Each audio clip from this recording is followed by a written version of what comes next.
Buenas tardes, jóvenes del primero de secundaria del Divino Maestro. Los docentes de Ciencia y Tecnología hemos elaborado el siguiente documento denominado Explicamos la importancia de la atmósfera e hidrosfera en nuestra vida diaria.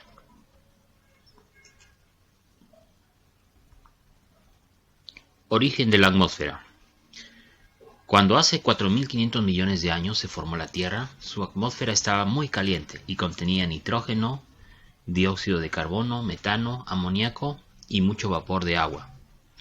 Cuando después se enfrió, se produjeron intensas lluvias y se formaron los océanos.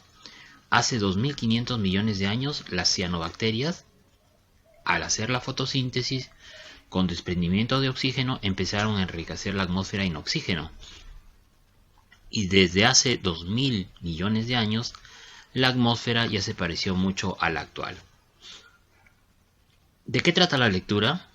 ¿Cómo se formó la atmósfera? ¿Crees que en otros planetas existirá atmósfera? Respondemos mentalmente estas preguntas y continuamos. Propósito.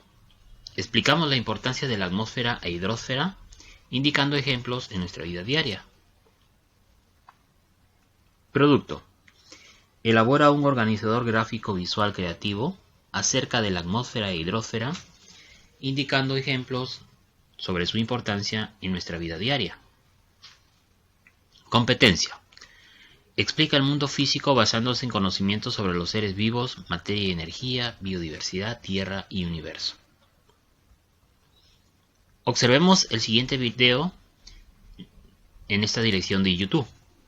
Después de observar el video, continuamos. La atmósfera terrestre. La atmósfera es una capa de gases que tiene más de 1.000 kilómetros de espesor y envuelve la Tierra. Esta mezcla de gases proporciona el aire que respiramos, el oxígeno, el nitrógeno, el argón y otros, y favorece el equilibrio térmico del planeta. Sin atmósfera, nuestro planeta alcanzaría temperaturas de 75 grados Celsius en el día y menos 130 grados Celsius por las noches. Capas de la atmósfera.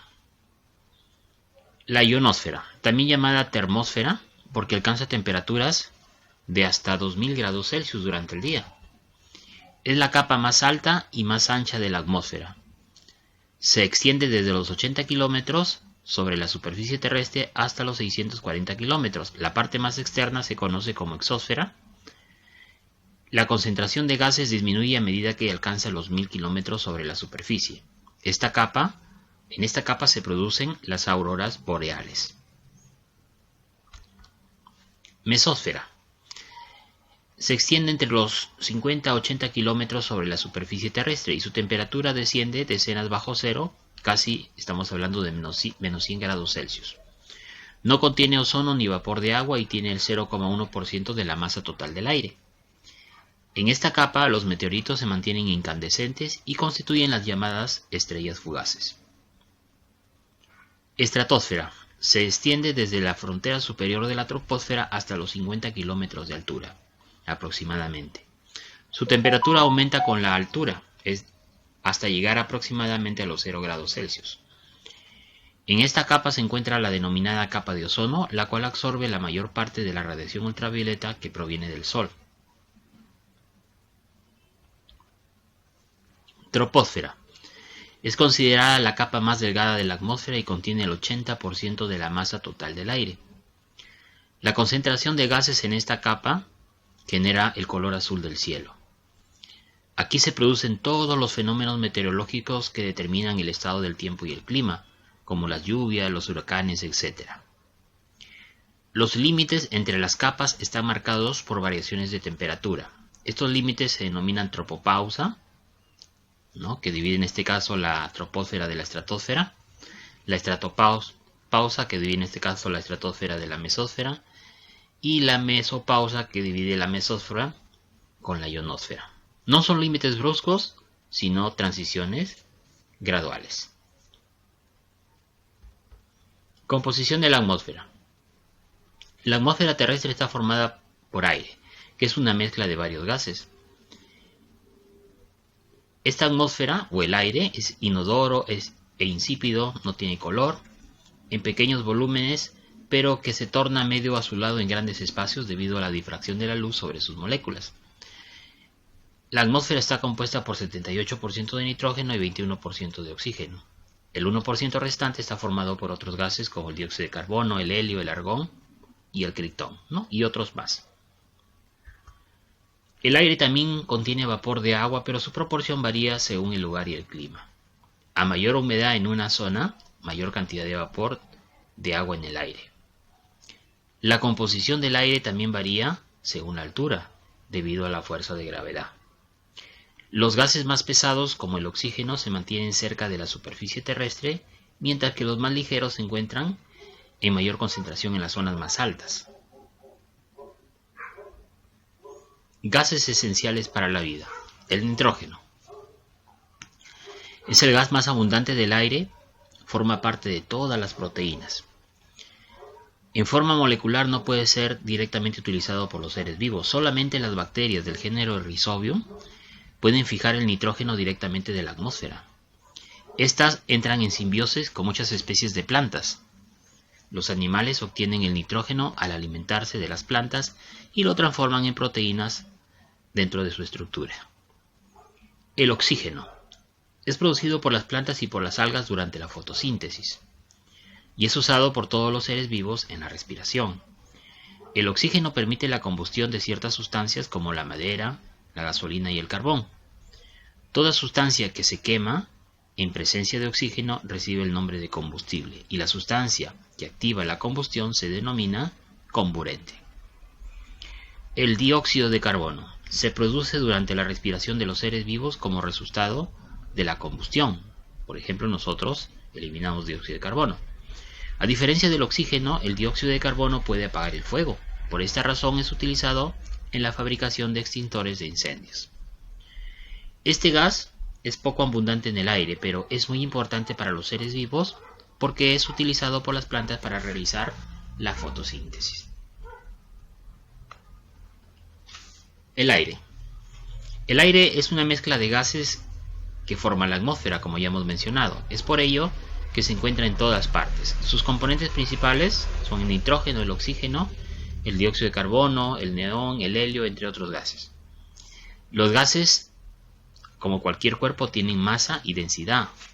Adoptan la forma del recipiente que los contiene y no tienen un volumen propio.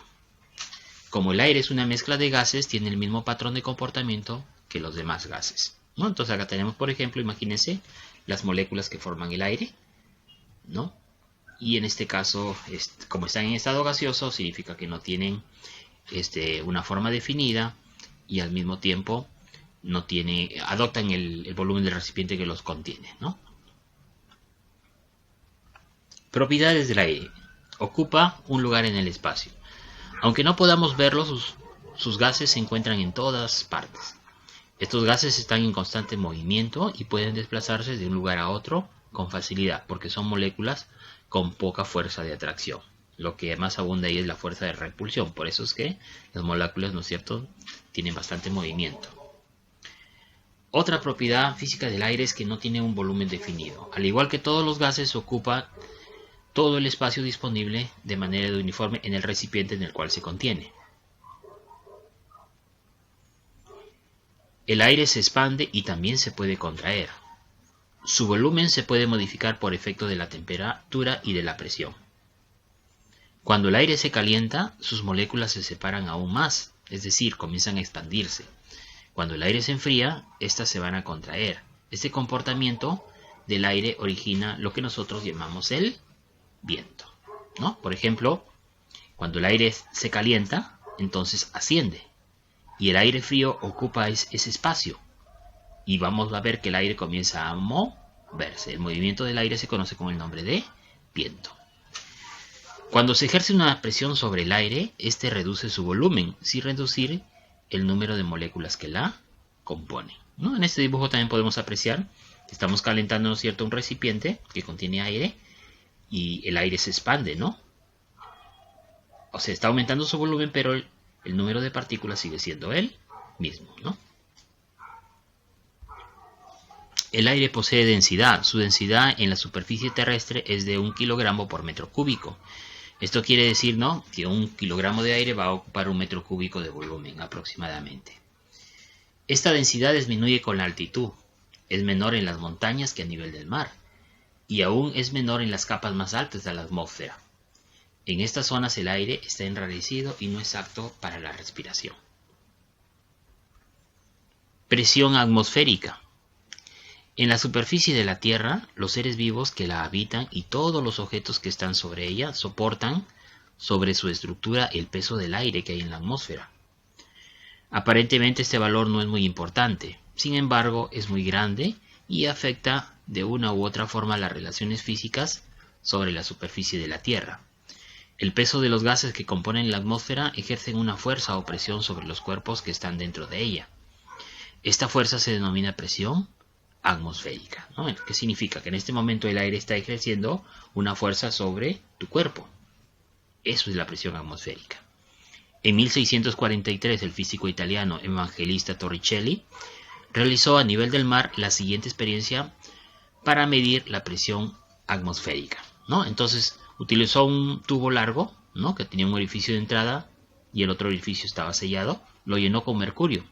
Más o menos tenía una longitud de 1 metro de largo y un diámetro muy pequeño, muy fino era el tubo, ¿no? Ese tubo lo tapó con su dedo un extremo y lo volteó y lo puso dentro de un recipiente que tenía mercurio, ¿no? O sea, coloca el tubo boca abajo dentro de una cubeta que también contiene mercurio, ¿no? Y después lo dejó libre, ¿no es cierto?, este orificio dentro del mercurio y observó que el mercurio comenzó a descender hasta una altura más o menos de 760 milímetros de mercurio. O sea, de los 100 centímetros o 1000 milímetros, perdón, ¿no?, descendió cierta cantidad y el resto se quedó lleno de mercurio, ya no descendía.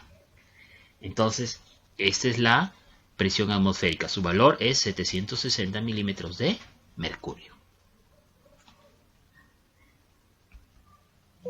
La explicación a este fenómeno es que el mercurio del tubo no desciende más porque el aire de la atmósfera ejerce una fuerza sobre el mercurio de la cubeta, ¿no?, como se observa acá, miren, ¿no? El mercurio desciende, pero ya no desciende más. ¿Por qué? Porque el aire, ¿no?, que está en la atmósfera ejerce una presión. Eso es la presión atmosférica y por lo tanto ya no lo va a dejar que el mercurio siga bajando.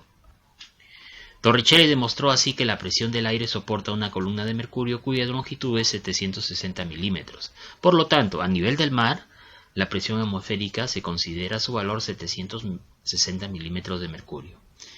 Este valor también se le conoce a este valor con el nombre de una atmósfera, ¿no?, o un ATM. Pero recuerda que conforme la persona va aumentando la altura, por ejemplo en los cerros, en las montañas, como ya no está a nivel del mar, la presión atmosférica va descendiendo ligeramente, ¿no? La presión atmosférica entonces varía con la altitud. A medida que aumenta la altitud, la presión atmosférica disminuye. Es decir, la presión del mar es mayor que en las montañas más altas. Esto es así porque el aire es menos denso en mayores altitudes. Actualmente la presión atmosférica se mide con un instrumento llamado barómetro, cuyo mecanismo más habitual es medir la altura de la columna de un líquido en un tubo según el principio de Torricelli. Otros barómetros son más sofisticados y hacen uso de mecanismos un poco más complejos, ¿no? En este dibujo podemos ver, ¿no es cierto?, que una persona que vive en la sierra está acostumbrada a la presión atmosférica de la sierra, ¿no? Y otras personas que viven en la costa y van a la sierra se cansan fácilmente, incluso les da el soroche, ¿no? Para tener una idea también, cuando una persona, por ejemplo, por cada 10 metros de profundidad en el mar, la presión aumenta una atmósfera más, ¿no? Por eso es que en las zonas abisales de los fondos marinos, ¿no?, en esas zonas profundas del agua, donde la presión de la atmósfera sumada a la del agua puede alcanzar, por ejemplo, las 200 atmósferas. En estas zonas se encuentran peces, calamares, moluscos y gusanos adaptados a resistir esas presiones que son muy altas. Fenómenos atmosféricos. En la troposfera, donde nos encontramos, se producen los vientos, la humedad, las nubes y las precipitaciones. Estos fenómenos forman parte de todo un sistema de la Tierra para regular su temperatura. En el caso de los vientos, son producidos por el aire en constante movimiento. Los vientos son muy importantes porque modifican la temperatura y la humedad en los lugares donde estos circulan. Pueden desplazarse estos vientos de manera vertical u horizontal. Por ejemplo, en este dibujo podemos ver el desplazamiento vertical, ¿no? Ese desplazamiento de masas de aire entre la superficie y las capas superiores de la atmósfera. En el otro dibujo podemos ver un movimiento horizontal, que es el desplazamiento de las masas de aire que generan los vientos en la superficie. El sistema global de vientos, denominado circulación general, distribuye el calor por todo el planeta, llevando las masas de aire caliente desde el ecuador hacia los polos.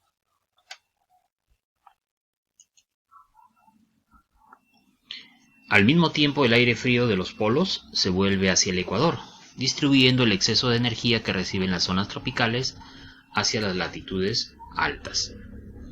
En el hemisferio norte, los vientos se desvían a la derecha, y en el hemisferio sur hacia la izquierda. Este fenómeno es producido por el efecto Coriolis y afecta a toda la Tierra. El instrumento que sirve para medir la velocidad de los vientos se denomina anemómetro, como el que tú encuentras en esta foto. La humedad es la cantidad de vapor de agua que contiene la atmósfera. Esta proviene de la evaporación del agua de los océanos, lagos y ríos, y en menor medida de la transpiración de los vegetales. La humedad en el aire varía de un lugar a otro dependiendo de la temperatura. A mayor temperatura, mayor humedad contenida en el aire. En las zonas cercanas al ecuador, el aire tiene gran concentración de vapor de agua y se siente más húmedo. En el caso de Lima, inclusive Trujillo, se caracteriza por inviernos casi con un 90% de humedad relativa en promedio, que se manifiesta como neblina. En cambio, en los departamentos de la sierra, la humedad relativa aproximadamente tiene un promedio de 30% durante la misma época del año. La humedad se mide con el higrómetro, ese es el instrumento para medir la humedad, que indica valores de humedad relativa y humedad absoluta en el aire. Cuando hablamos de humedad absoluta en el aire, es la cantidad real de vapor de agua en la atmósfera en gramos por metro cúbico. Así, 50 gramos por metro cúbico de humedad absoluta indica que por cada metro cúbico de aire existen 50 gramos de vapor de agua. La humedad relativa es el porcentaje de humedad del aire. El máximo corresponde al 100%, ¿no? Que es una humedad máxima, cuando la atmósfera se encuentra saturada de vapor de agua. Las nubes. Cuando el aire está saturado de humedad se condensa formando las nubes. Las nubes formadas en el aire, cuando éste está en reposo, constituyen capas o estratos, mientras que las que surgen dentro de las turbulencias, en este caso turbulencias verticales, forman grandes nubes que se elevan al cielo. Y existen lógicamente diferentes tipos. Por ejemplo, los cirros son nubes altas, blancas con aspecto fibroso, que pueden aparecer con bandas o elementos separados. Los altoestratos son nubes planas en formas de largas bandas paralelas que cubren gran parte del cielo. Los cúmulos son nubes densas de aspecto algodonoso. Su parte superior es brillante y la inferior suele ser oscura. Y los nimbostratos son nubes que forman capas grisáceas de aspecto difuso, debido a las precipitaciones, ¿no? En este caso tiene bastante cantidad de agua que después va a caer. Las precipitaciones son gotitas de agua que forman las nubes, y estas gotitas de agua son microscópicas. En ocasiones, cuando el aire se enfríe, la condensación es intensa y las gotas se hacen demasiado grandes y comienzan a caer, generando las precipitaciones en forma de lluvia, por ejemplo. Tipos de precipitaciones. Las precipitaciones en forma de lluvia se originan cuando el aire, que contiene mucha humedad, se enfría. La condensación hace que se formen gotas grandes que pesan mucho y no pueden permanecer en el aire y por lo tanto caen. Las precipitaciones en forma de nieve se producen cuando la atmósfera está bajo cero. El vapor de agua se congela inmediatamente y los cristales de hielo se adhieren entre sí y crecen poco a poco formándose copos de nieve. El granizo se produce cuando el agua se congela. Las esferas de hielo son arrastradas hacia arriba y abajo, se mojan y quedan recubiertas de más hielo y comienzan a caer. Cuando son de gran tamaño, reciben el nombre de pedrisco, ¿no? Como si fueran piedras de hielo.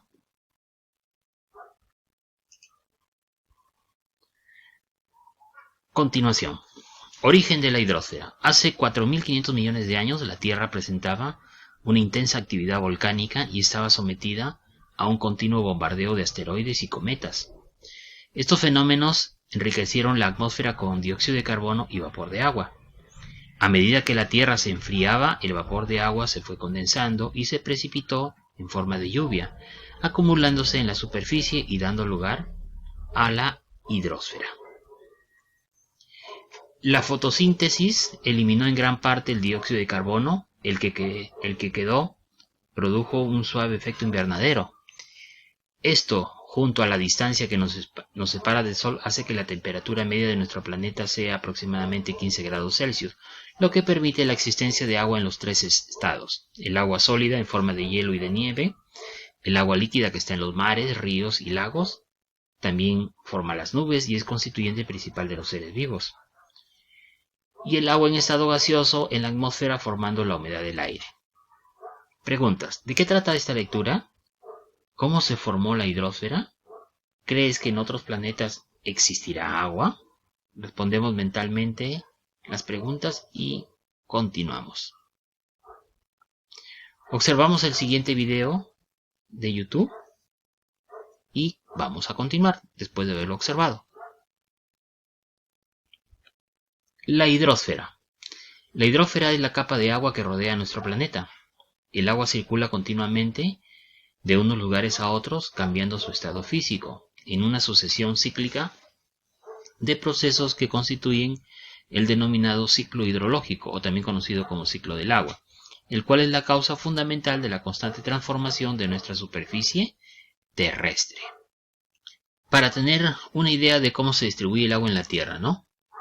Del total del agua en el planeta, las aguas oceánicas son el 97% y las continentales solamente un 3%. Del total de las aguas continentales, que le llamamos agua dulce, el 79% son hielo y nieve, un 20% son aguas subterráneas y solamente un 1% es el agua dulce superficial. De esa agua dulce superficial, 50% forman los lagos, 38% se encuentran en el suelo, un 10% está en la atmósfera, un 1% se encuentran en los ríos y el otro 1% son parte de los seres vivos.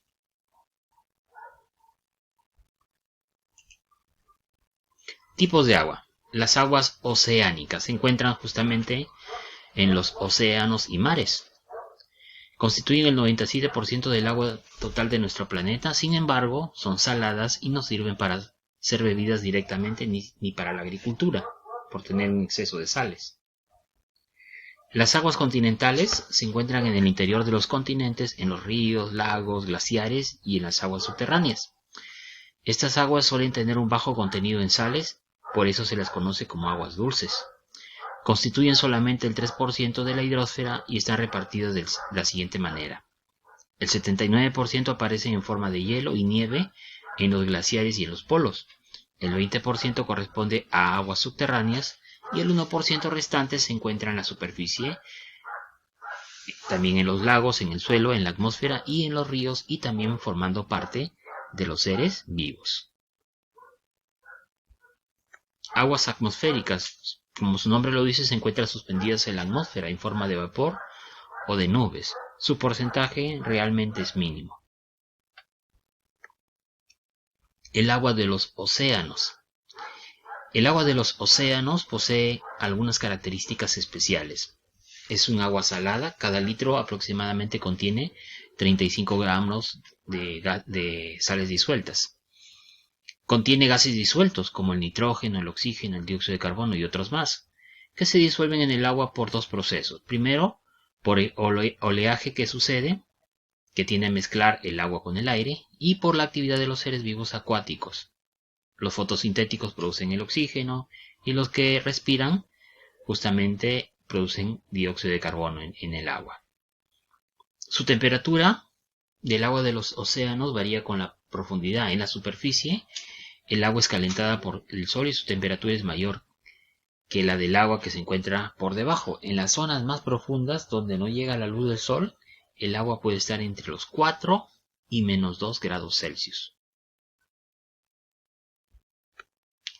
Las corrientes marinas son desplazamientos con dirección constante de grandes masas de agua de las capas superficiales de los océanos y mares. Las corrientes son comparadas con enormes ríos que corren en el océano. Se clasifican por su temperatura en cálidas y frías. Las corrientes cálidas son aquellas cuyas temperaturas son superiores a las del agua que las rodean.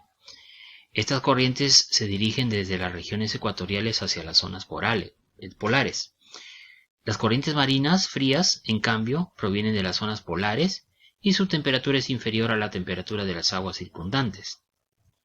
Son el resultado de la combinación de tres factores principales: la diferencia de temperatura y salinidad, la dirección y fuerza de los vientos y el movimiento de la Tierra. Entonces, esos tres factores producen justamente las corrientes marinas. El agua de los continentes. Ahí tenemos los lagos. Son acumulaciones de agua que ocupan depresiones de terreno. Algunos son muy grandes y profundos, como el lago Victoria, situado cerca del nacimiento del río Nilo. También tenemos los ríos, que son cursos de agua permanente, y el río más caudaloso y grande en el mundo realmente es el Amazonas, con 6.762 kilómetros de largo, superando al río Nilo, que tiene 6.670 kilómetros de recorrido. En el Perú, el Amazonas abarca aproximadamente 3.713 kilómetros y completa su longitud en el resto de Sudamérica. Torrentes y arroyos. Son cursos de agua que permanecen secos parte del año. En las zonas más áridas hay ramblas que se mantienen secas durante años. En momentos de intensas precipitaciones, el agua circula por ellas con violencia, lo que las hace muy peligrosas. Aguas subterráneas. Son acumulaciones de agua que empapan las rocas del subsuelo. A veces pueden formar lagos o incluso ríos subterráneos, en zonas donde las rocas han sido disueltas, formando las cuevas, como se observa en la foto. También tenemos agua en las zonas pantanosas, en las marismas y en los humedales, que son lugares en los que el suelo permanece encharcado todo el año. La profundidad del agua es muy variable y pueden ser de agua salada si están cerca de la costa, como también de agua dulce, ¿no?, si están más alejadas. Los glaciares también son acumulaciones de agua en forma de hielo. En los polos forman los casquetes glaciares y en las montañas más altas los denominados glaciares alpinos o de las cordilleras. Ciclo del agua. El agua es un compuesto fundamental para la vida en nuestro planeta, ya que es el solvente en el que se realizan la mayor parte de las reacciones químicas de las células o en el interior de los seres vivos. Permite que muchas sustancias químicas se disuelvan en ella y queden disponibles para los organismos. El agua también es importante como medio de transporte, ya que permite que las plantas tomen los nutrientes del suelo y los lleven desde la raíz hasta las hojas. De la misma manera ayuda a los animales a digerir sus alimentos y eliminar sus desechos. En nuestro planeta, el agua se encuentra en tres estados: sólido, líquido y gaseoso. El ciclo del agua comprende las transformaciones físicas que sufre el agua mientras pasa de la atmósfera a la superficie de la Tierra, a los organismos y regresa nuevamente a la atmósfera. Este ciclo comienza con la evaporación del agua en los mares, en los continentes y la transpiración de los organismos, especialmente de las plantas. Este proceso se conoce como evapotranspiración. El vapor de agua se enfría y se convierte en agua por el proceso denominado condensación, formando las nubes. Posteriormente, el agua cae nuevamente a la superficie de la Tierra como precipitación, ya sea en forma de lluvia, nieve o granizo. Parte de esta agua cae en cuerpos de agua como son los ríos, los lagos y el océano, que son grandes reservorios de agua. Otra parte puede caer sobre el suelo. El agua que llega al suelo es en parte absorbida y llega a depósitos subterráneos por debajo de la superficie. A ese fenómeno se le denomina infiltración. Y el agua que no es absorbida se desliza por la superficie arrastrando nutrientes y sedimentos, cuyo proceso se conoce con el nombre de escorrentia superficial.